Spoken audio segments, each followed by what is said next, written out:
Hey, everybody, Tom Sega from Duluth Pack, and this is the Duluth Pack podcast, Leader of the Pack.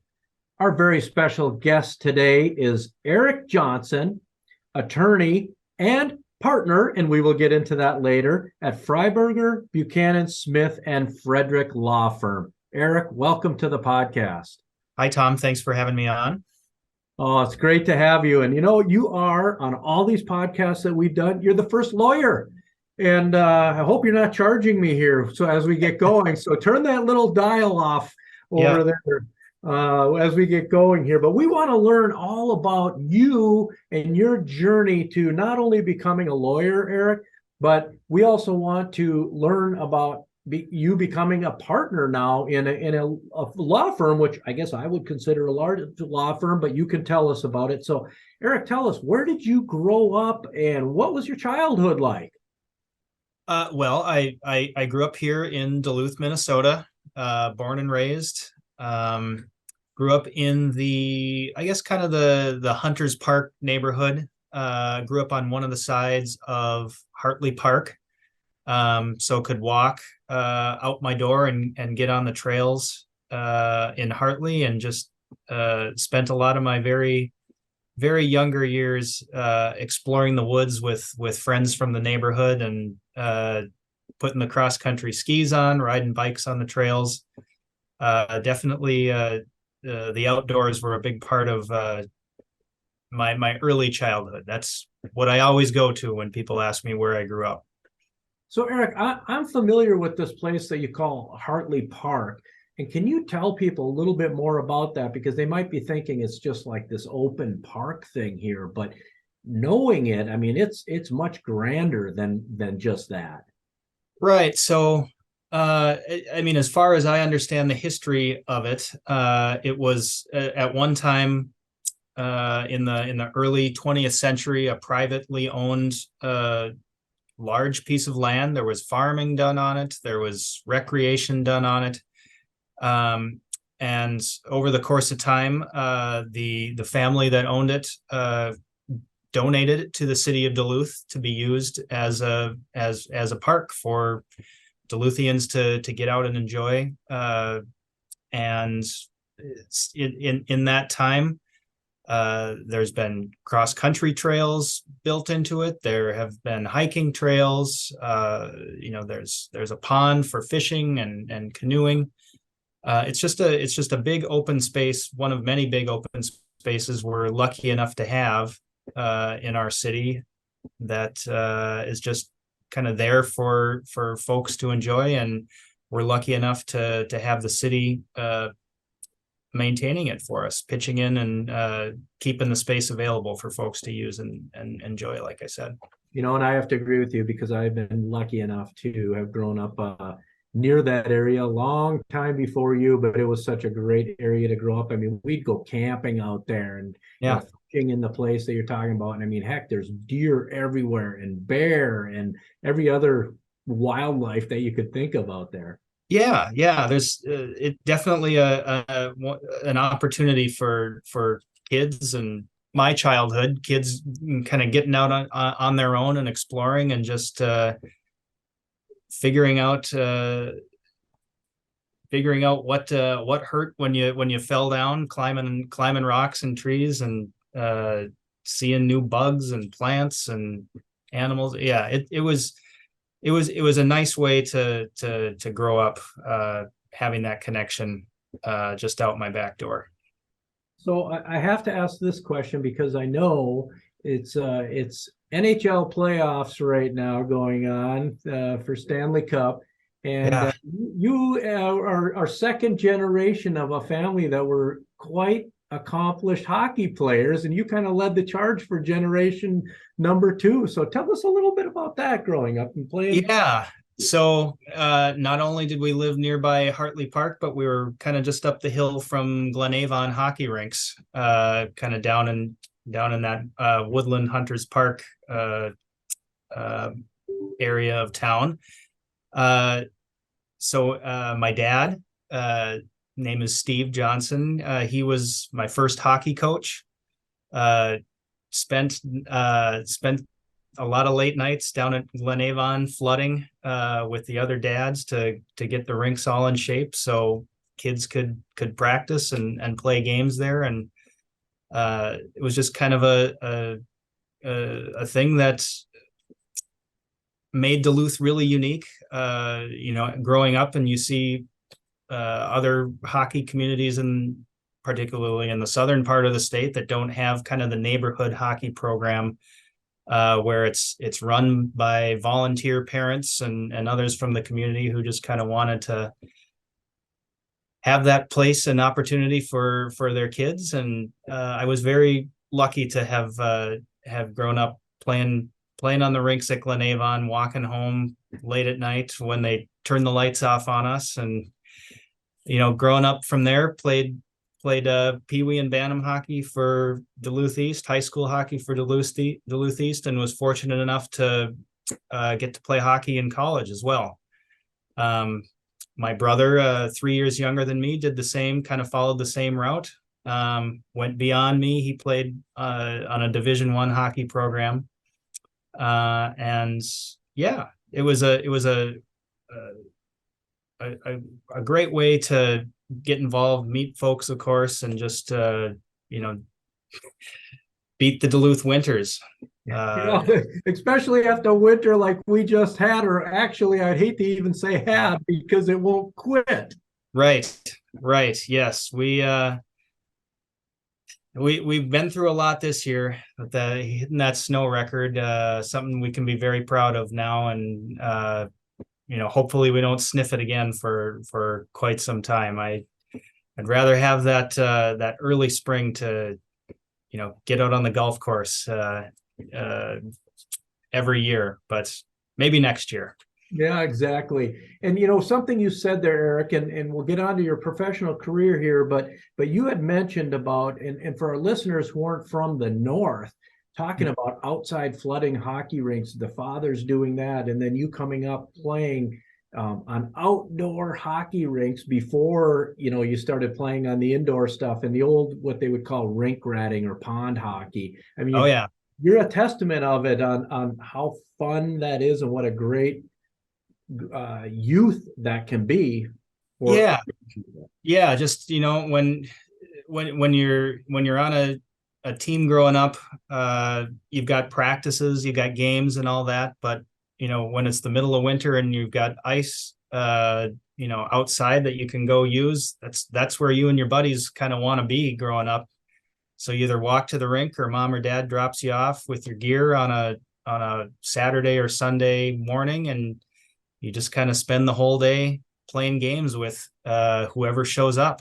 That's a really great experience for me to kind of look back on and feel like we have that just kind of as a special thing up in the north here in Minnesota. And it was really just, like I kind of said, made possible by our parents putting the time in to get the rinks and the ice ready. And I'm not in that group yet because my two daughters have not decided to make the jump into hockey yet, but all my buddies that I grew up with now, the shoe's on the other foot, and they're the ones spending the late nights at the rinks, making it happen for their kids. So it's really awesome that it's something that we continue to do up here in northern Minnesota.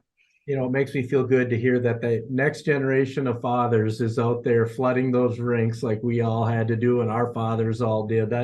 That's a tradition that is so awesome, and I hope it never ends in at least this part of the world. So while you're playing hockey out there, we're going to start talking about career now and going on to secondary school and college and whatnot. Mm-hmm. Did you know that you wanted to be a lawyer when you're out on the rinks on Saturday with your buddies playing shinny hockey and whatnot? That when I grow up, I want to be a lawyer, or is this something that you came up with once you went to college? Yeah, it was definitely the latter. I was not thinking about choosing the law as my career at an early age. I think I got to that point by the time I was in college because I had figured out that I was not going to be a science guy. That the biology and the physics, and I took those classes in high school and college, but it didn't click with me the way that the reading and writing and the humanities classes did. And so I wanted to have a career that was kind of built on those foundations. And I just kind of thought that sounds like a career in the law, reading the law, trying to understand it, doing analysis and applying it to everyday situations for folks who need help kind of navigating the legal environment out there. So Eric, your undergraduate you got from Middlebury. Yeah, so it's in the state of Vermont, small liberal arts college of maybe 2,500 or 3,000 students in a town of about 7,000 people. Just when you think of Vermont, it's kind of the stereotypical Vermont town with the white church steeple in the middle of the town square, with green mountains all around, and very, very pretty. Not unlike northern Minnesota here, just on a much smaller kind of New England scale. And so what did you major in, and did you also have a minor? I majored in international relations, which, again, kind of when I decided on that, I did not really ever expect it to be my career path.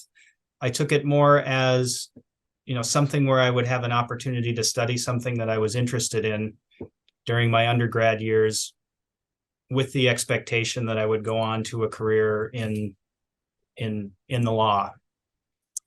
So I majored in international relations. It was a lot of political science classes.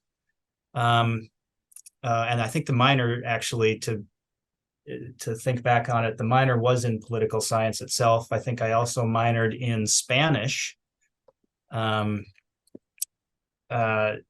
Seemed maybe in my freshman year of college to pair an international relations major with a Spanish minor. If I wound up being a diplomat or something someday. But my Spanish, sad to say, is now much less conversational than it was at its peak in 20 years ago. So are you going to have to fire that back up as your children are taking languages now so that you can help them out, or is it going to come back to you? No, well, I hope so. I feel like it already has. My early school skills and learning are coming back to me now that I've got a second grader and a kindergartner. Although the way they teach math now is just so foreign to me that I feel like I'm learning it anew again. But yeah, it's one of the joys of being a parent is getting to go through that learning experience with your kids. And if it's Spanish, or if it's editing their book report, or anything like that, I'll be firing it up as much as they have patience for me. My kids, I mean. Exactly. So you're in college, you're at Middlebury, you have your major, and you know that eventually you would like to go on to law school. So for our listeners who may be in the same seat that you were in back then, you're in your undergraduate and you're going, I'd love to get into law school. Can you explain to us the process you go to number one, apply for law schools? And do you apply for just one? Do you apply for many, and hoping to get into one? How does that work? Yeah. Well, I mean, it's much, I found it to be much the same process as being a high school student applying for undergraduate admission to colleges. You kind of, you do your research, you think about, I mean, my process was, it started with where I wanted to be employed once I ultimately got my law degree. And for me, that was Midwest, most certainly, Minnesota if possible, and Duluth being the best possible outcome. So I concentrated my applications on Minnesota, Wisconsin, Iowa schools, law schools. And it's like I said, the application process is very similar to undergraduates. I mean, you're filling out a form application and writing an essay to try to kind of distinguish yourself amongst all of the applicants, and sending it in and waiting to get your decision and just kind of going from there. Eric, how about the LSATs? Right. So the LSAT is kind of the skills test that law schools use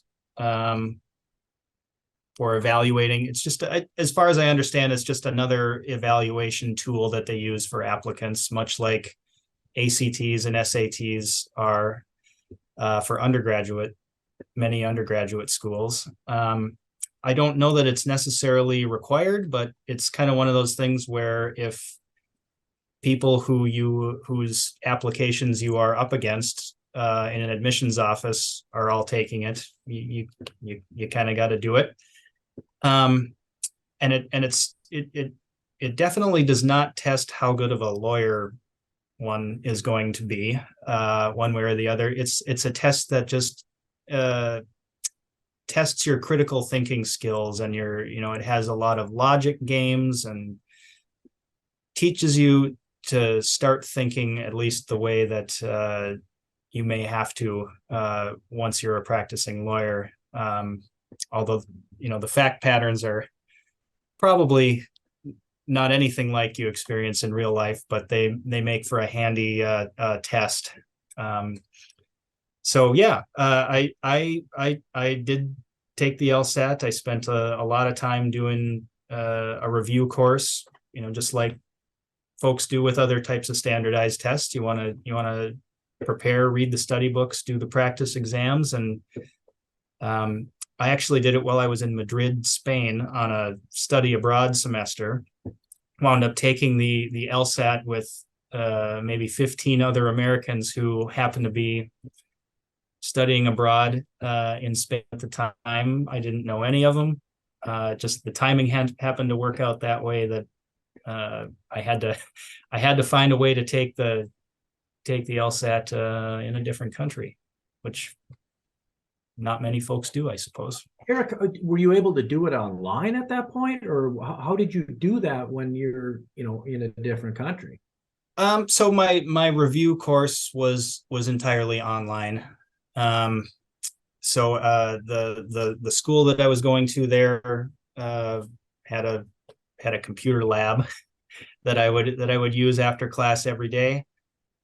Just log in, do my review, do my practice tests, that kind of thing. And then on the test day, I showed up at a physical location that the company or the college board equivalent for law schools had arranged for, and me and 15 other people showed up in person and took a paper and pencil test, and they shipped them back to the States and graded them for us, and we got our scores. Well, you obviously did well because you got into a pretty darn good law school. So you end up going to William Mitchell Law School, and that's in the Twin Cities of Minnesota. Yep, that's in that's in St. Paul, now known as Mitchell Hamlin Law School. In the time since I graduated from William Mitchell, that school and Hamlin Law School merged to create a single law school. So at the time I was in school, there were four law schools in Minnesota, those two plus the University of Minnesota and St. Thomas. Now we have 3 law schools. And I'm not entirely positive on the numbers, but the consolidation, at least at the time I graduated, when it was 2008, and there was a bit of a blip in the law school graduate industry, where there were more graduates each year and not enough jobs for all of them to take. And Minnesota having 800 or 900 new law grads every year, the market just didn't have as many jobs to satisfy that at the time. And so Mitchell and Hamlin joined forces, and thankfully the market picked back up in subsequent years, and I think everyone is on better footing since then. But yeah, I got to spend 3 years living in St. Paul on Grand Avenue, a beautiful spot in a nice town. And yeah, just it was very grateful for the opportunity to go to William Mitchell, because a lot of folks who do practice law in Minnesota graduated from there, and it's a great network of alumni, both in northern Minnesota and throughout the state. So nice connections to have from the school. Eric, you said that it's 3 years to get your law degree, yes? Yes. Okay. On a standard full-time student basis.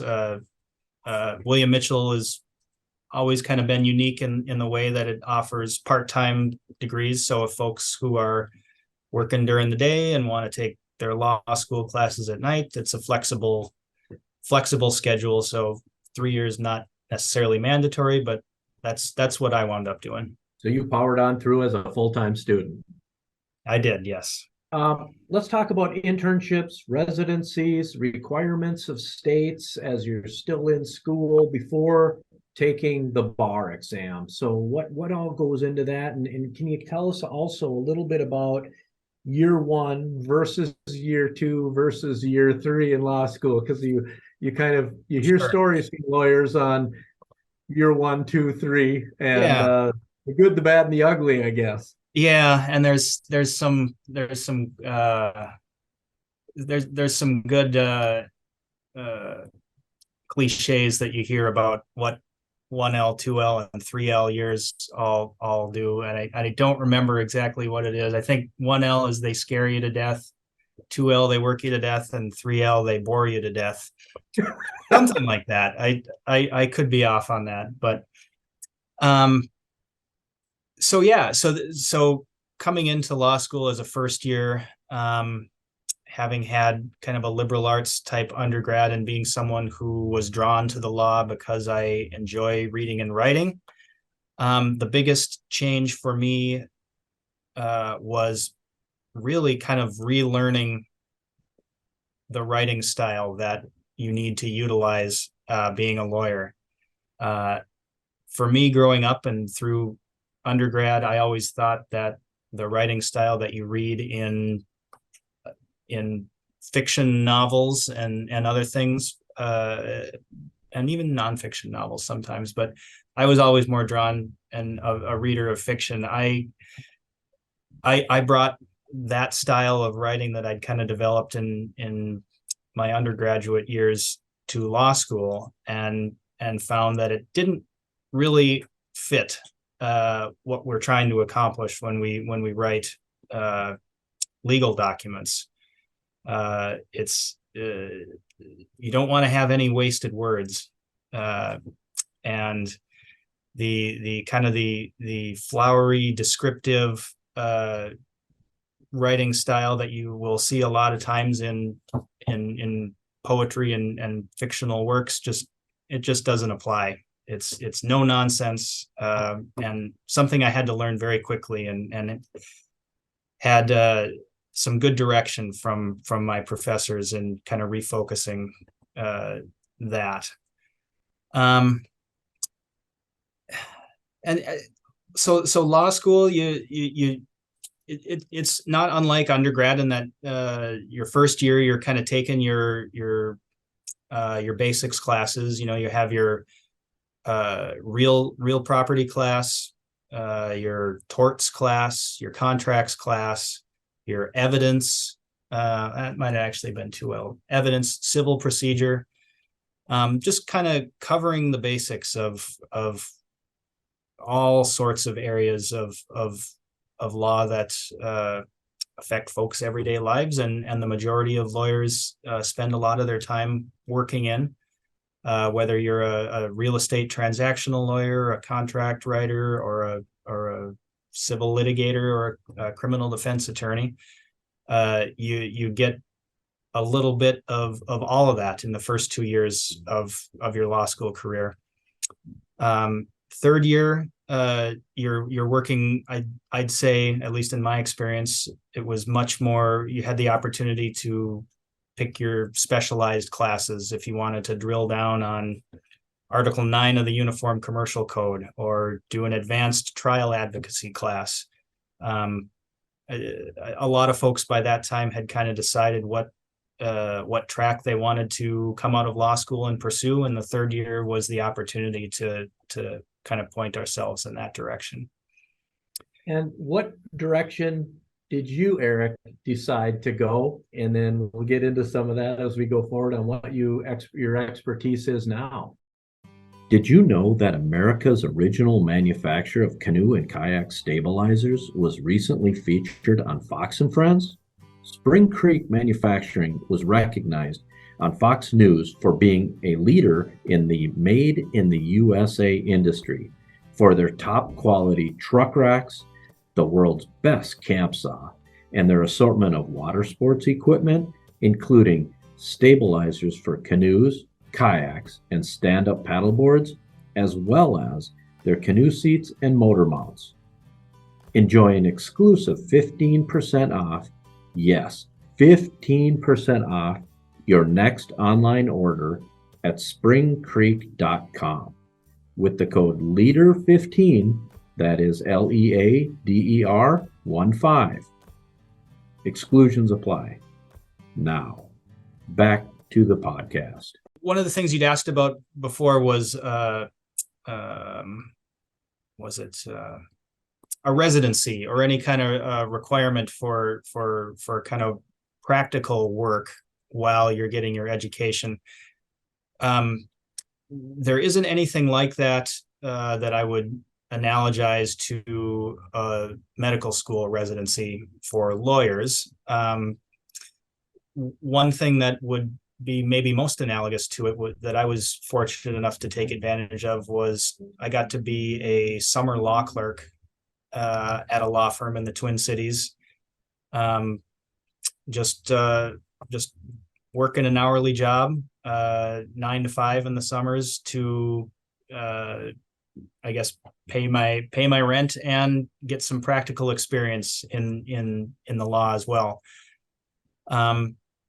So that was at a civil litigation law firm, trial attorneys, and my job was basically just to take a legal issue that had come up in a case, research the law on it, and then write a memo to the attorney who assigned it to me. You know, here's what the law in Minnesota or in Wisconsin or whatever state the case was in says, and here's how I think the court should or the court would decide the issue, whether for or against our client, and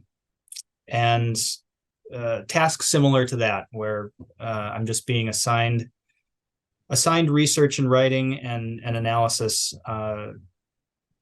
daily. And that was like, for me, who had that was the kind of the reason that I got into the law and or became interested in pursuing a legal career in the first place. That was really enjoyable for me, because I got to, it's issues that are changing all the time. The opportunity to read and learn and really dig in on legal topics, and to then produce what you would hope would be a persuasive written narrative to help the person that I was working with present it in a way that would be persuasive and result in a good outcome for the client. So that I was fortunate enough to be able to work in that capacity as a summer law clerk after the first and second years of law school, supplementing some time during the school year as well. And really, that's where I was able to learn what it takes and what is required of a lawyer on a day-to-day basis. Law school gives you kind of the knowledge, broad base of knowledge on legal topics, but for practical experience and practical understanding of what the job is and requires, my clerkship is really what kind of taught me that. Oh, that's awesome. So you gained a lot of knowledge and a lot of experience as you were working and helping out other lawyers. Yeah, yeah, and most often the step from being a law clerk to being a first year or second year associate at a law firm, it's going to vary from firm to firm, but a lot of times you're just making that step up. And tasks may not be all that much different, but it definitely helped me to be able to make that transition from law student, law clerk to first year associate at a law firm. Eric, tell us about the bar exam and what preparation goes into this, and walk us through it, because we hear from so many people that taking the bar exam is brutal. Sure.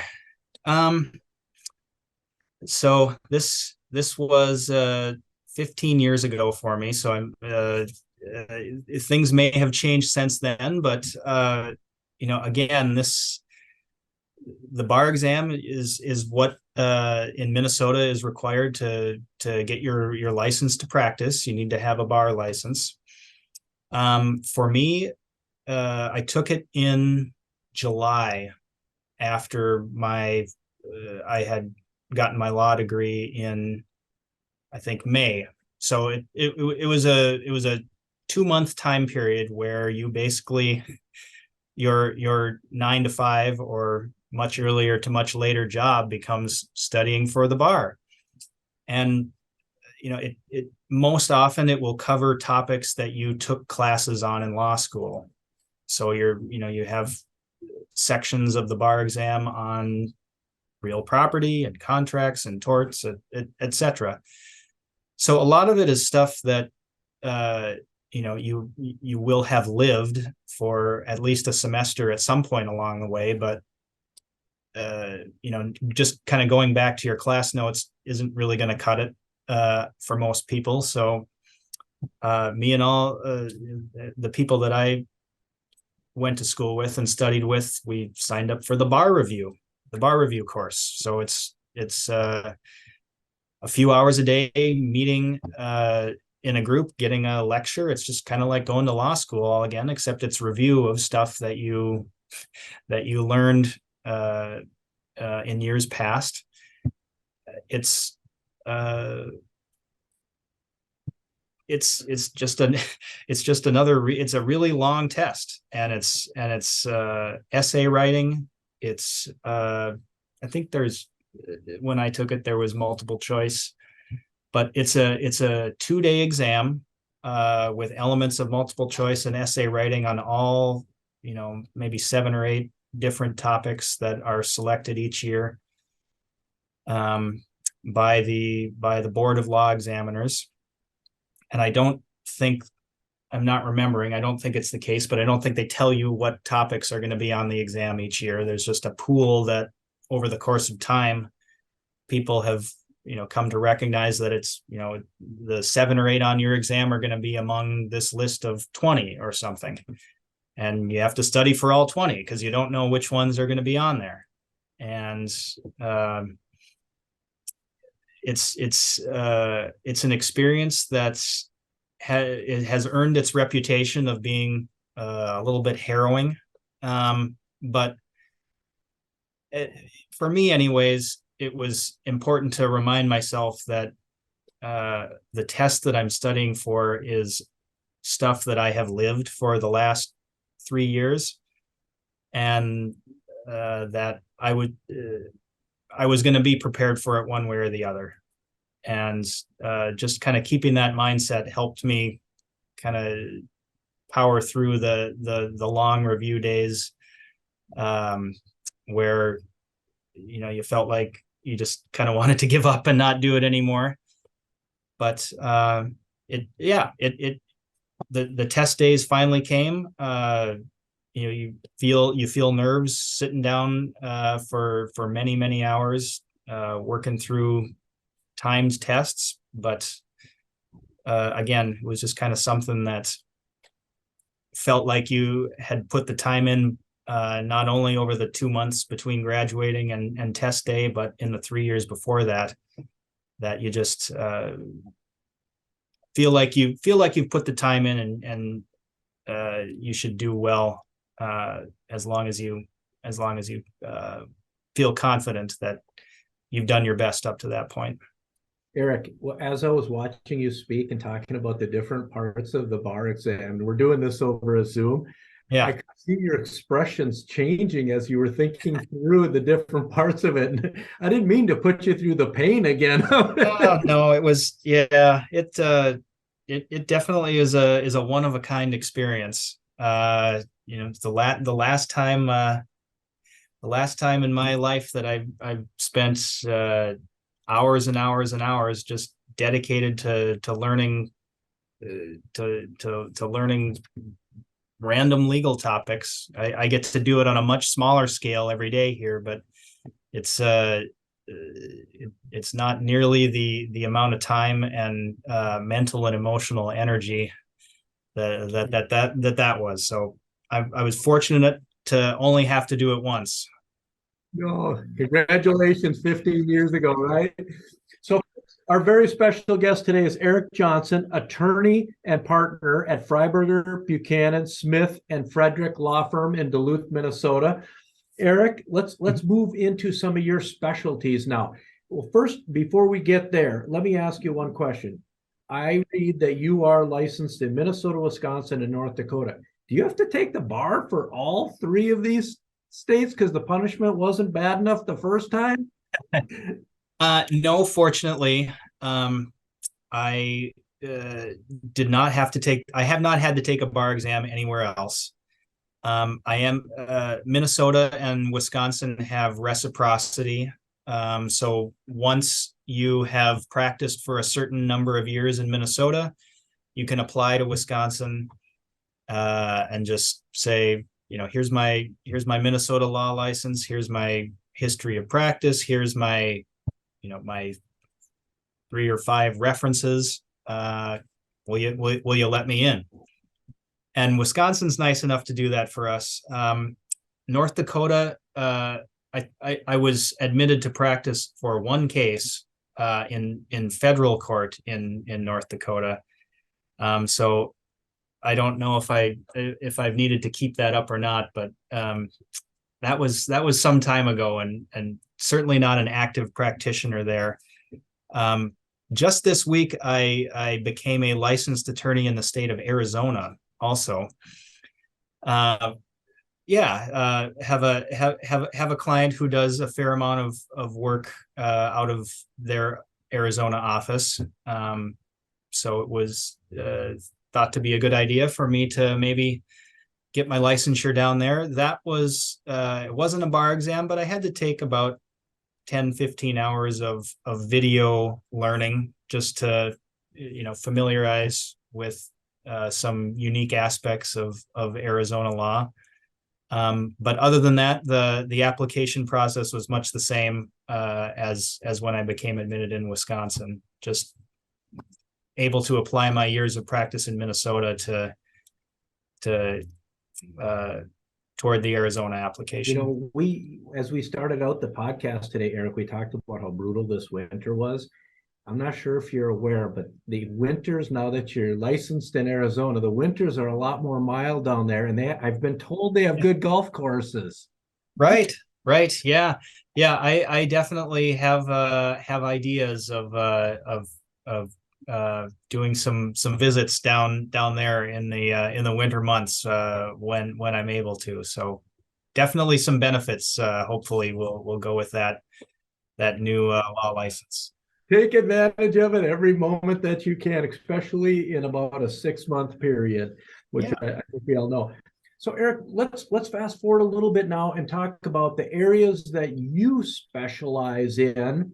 And then after that, my follow-up will be is your firm specializes obviously more broadly than just you. But let's first talk about what do you specialize in? And if somebody's listening to this in Minnesota and they're looking for an attorney and they're going, hey, okay, I heard this Eric on here. I want to look him up. Yeah, sure.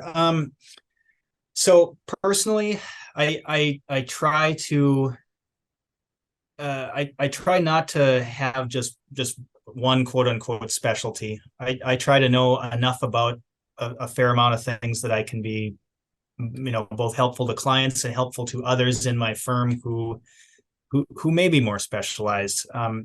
My work primarily is in real estate, real property issues, contract work, and real estate development lending is kind of one that I've started working in more recently. When I started as a first-year associate, and this kind of dovetailed with the law clerk experience I had while I was in law school, I worked with our civil litigation group here in our office, which is going to court when folks are suing each other for money or for a property dispute. It was that research and writing aspect that kind of put me in a good place to be helpful to our group of lawyers who focuses on civil disputes. Because when you are before a court, you're submitting written briefs to the court that you hope are persuasive on behalf of your client. So my ability to do the legal research and writing put my foot in the door with that group in our office, and I continue to dabble somewhat in litigation, but we've got folks who are actual trial attorneys who will try cases and take those civil litigation files steps beyond what I like to do in my practice. And that's a very nice benefit of working in a law firm that has folks who are skilled in so many different areas of law that we can kind of all work together as a team. And when one of us has a case that dives into an area that may not be something that they're comfortable working with, they can walk down the hall and ask for some help, and it becomes more of a team effort, at least on parts of some cases. And that's where, if I'm correct, 26 attorneys working at your firm? I don't know if I can put a pin on the exact number. Sounds kind of weird, but it's, yeah, ever since I've been here over the 15 years, it's been 25 to 30 attorneys, largest law firm north of the Twin Cities, I believe. And we cover practically every area of civil law. We don't do any criminal defense work, but on the civil side of things, we do everything from contracts and real estate to public finance. We do mining law. We do a lot of work with local financial institutions on both front-end lending, so real estate development, business development loans, and then helping those clients out in other aspects of the lending relationship, I guess you would say. Eric, on that side of it, are you working with the bank then on the lending end of it? Are they your client, or would be the developers that are trying to get financing and you're trying to work some type of financing into development? Sure. For me personally, I'm working on the bank side when they have a borrower or a customer come in and say, I've got this plan, can I get a loan?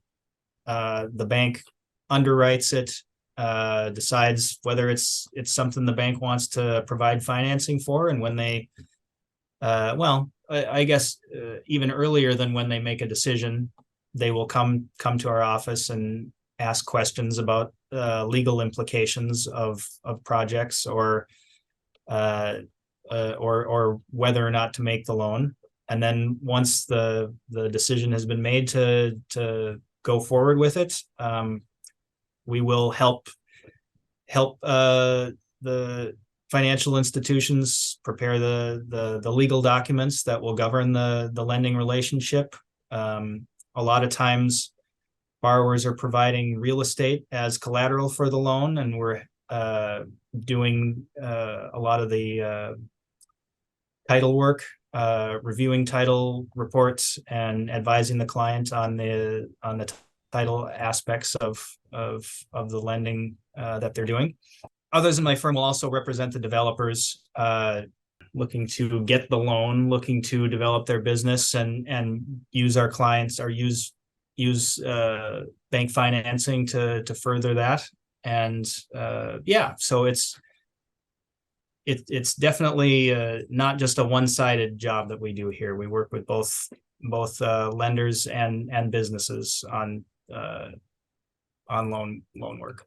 And so your firm stretches across virtually all areas of law, and then you, as one of the attorneys and one of the partners, you specialize in smaller areas of the law, and then lean on each other. Yeah. Because you had mentioned about litigating, and one of my questions was, how often do you have cases go to trial that you're actually going into the courthouse?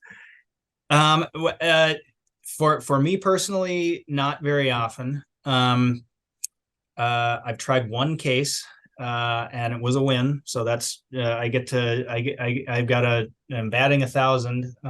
But like I said, we've got lawyers who are much better at that stuff than me here, and much more apt to excel in kind of that forum that it takes to be a trial attorney. So we're very lucky at our firm that we've got those folks. I from time to time I'll go in front of a judge and make arguments. And interestingly, the COVID pandemic has kind of brought a lot of that court work onto Zoom. So things are becoming a lot more efficient. And I guess talking about not really being one to litigate and stand up in court, folks probably won't be surprised to know that the whole court process has become a little less formal with the injection of video conferencing. So for both lawyers and clients, it's a little bit of a new world that I think the state of Minnesota has adapted to pretty nicely, and made the whole process work a little bit more efficiently. Eric, one question I got to ask is, how intimidating is it dealing with judges from a lawyer's perspective? I don't think it's all that intimidating. 99% of the time, judges are just there to listen, and to try to understand what the legal issues are, and be thoughtful and make a decision based on the facts in the record and that they're given, and their own research and review and understanding of the law. I've been in courtrooms a lot of times where my experience with judges has just been where that they are most every time just very patient, compassionate people who deal with a really wide spectrum of legal issues on their day-to-day. And it's really impressive, not only their ability to understand and apply the law, but to deal with people in a way that kind of makes you feel like you can be proud of the legal system. Eric, what does a typical day look like for you? Typical day, it's balancing time between reading and responding to emails. You're always juggling a lot of different files at the same time, trying to be responsive to clients and to other lawyers that I'm working with. it's going to involve a lot of reading and writing at the same time. Spend a fair amount of time on the phone or on Zoom, either with other lawyers or clients or colleagues. Just trying to kind of stay on top of my schedule, and my schedule could involve 5 or 10 or 15 different files at the same time.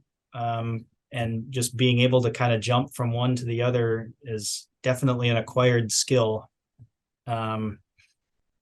Particularly because there's times where you've got a case that you feel like you're really invested in, and you've got to devote more time to that than to others, and just being able to balance that out day to day, week to week, is definitely something, with not unlike many other professions, but definitely something I've had to kind of hone as a skill as I've practiced year after year. Eric, and you have a lot of professional activities and some awards and recognitions, and I want to read some of these off because these are pretty darn impressive. Obviously, Minnesota State Bar Association, you're a member, Wisconsin State Bar Association, American Bar Association, and locally Greater Downtown Council Board of Directors and Board Chair in 2015. Spirit of Duluth Hockey Tournament, the Planning Committee, which, woo, I actually played in the second ever Spirit of Duluth Hockey Tourney. Yeah. So I'm dating myself now. And North Shore Bank of Commerce Board of Directors, and the Hartley Nature Center, which you started very early in this podcast talking about Hartley. And you're on the board of directors there. Leadership Duluth graduate awarded in 2011 for our listeners. That's a big thing around Duluth, is to graduate Leadership Duluth as part of our Chamber of Commerce, which has close to 1,500 plus members, which it's for a small town is a really good membership. And you, as an attorney, Minnesota Rising Star of Super Lawyers Magazine 2012 through 2018. Congratulations. That's pretty cool. And I do read about those things, and it takes a lot of work to be recognized like that. Thanks, Tom. I appreciate it. Appreciate you saying that. Well, those are some pretty darn big accomplishments. And then briefly, can you tell us this big accomplishment in January of 2023, becoming a partner in the law firm? Yeah. So fortunate enough to have had my peers here at work vote to name me a shareholder in the firm. Something that is I think a goal of most any lawyer who comes out of law school and joins a group practice like this. It's not for everybody, but having worked here as long as I have, with the folks that I've had the pleasure and opportunity to work with, it's nice to be recognized and to be offered that opportunity, and to really kind of be able now to feel the sense of carrying forward, in my own little way, a law firm that has a lot of history and tradition and good reputation in the community. Well, congratulations. That's a lot of hard work too, and a lot of recognition from your peers to become a shareholder and partner in the firm. Eric, we're going to totally switch gears on you here. So forget about law now, okay? Okay. We're going to go to what we call our packed question segment. It's rapid fire, so people can just learn a little bit more about you, more than just hockey. Sure. Is Eric, favorite place you've ever traveled? Scotland. And did you golf there? There was some golf involved, yes. I was fortunate to take that trip with my dad and my brother last year. We had some family roots there. So it was a special trip from that perspective, but golf was kind of took up a lot of our time, and it was a very special trip. Not a bad place to go golfing, right? Not too bad at all. No, beautiful country. And yeah, can't wait for the return trip. Favorite movie? So many. Raiders of the Lost Ark, probably. Favorite band? Favorite band. I don't know. I jump around. I don't, this may sound like a cop out, but Rolling Stones. You just can't go wrong. I don't know.